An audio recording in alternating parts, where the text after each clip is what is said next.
Hello everybody and welcome back. Today we're going to join some sets together. So before we start, give it a big thumbs up and hit that subscribe button now. Okay, thank you very much for doing that. Right, let's start. Let's create the first set here. So that's going to be names is equal to Joe and Sam.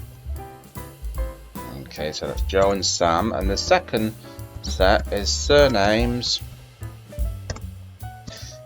and we're going to create a set with some surnames called Bloggs and Smith.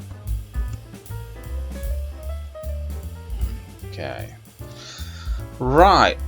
Okay, the next thing is we're going to create another set called name surname,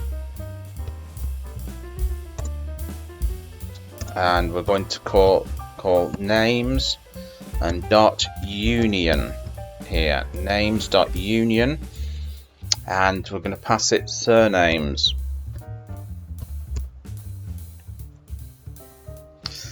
Right. Okay, I'm going to do something a little bit more creative now. I'm going to say if the length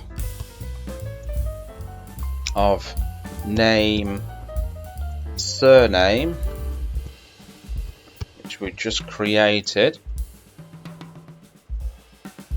is greater than 20, we're going to do something. Print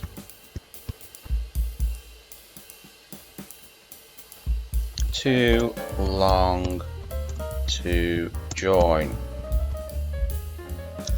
So if it's longer than 20 characters there, we're just going to say the list is too long to join, so we can't do it, or else we're going to print, it's not a list, it's a set. I get confused.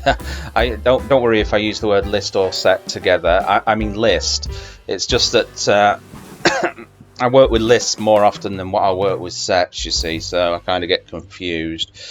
Whereas when I was programming in Perl, I used to call everything an array instead of a list, so don't worry about it. Right, so sets joined, because we just joined those sets together. Oops, and we're going to print out the new set, which is going to be name surname, which will be a combination between these two sets joined together, hopefully. Okay, here we go. Make sure I've not made any typos, so let's run the program. And there you go, sets are joined. So we joined these two sets together, names and surnames. So Bob's your uncle and Fanny is your auntie. I hope you've enjoyed that. I hope you found it useful, and I will catch you in another video. Bye-bye.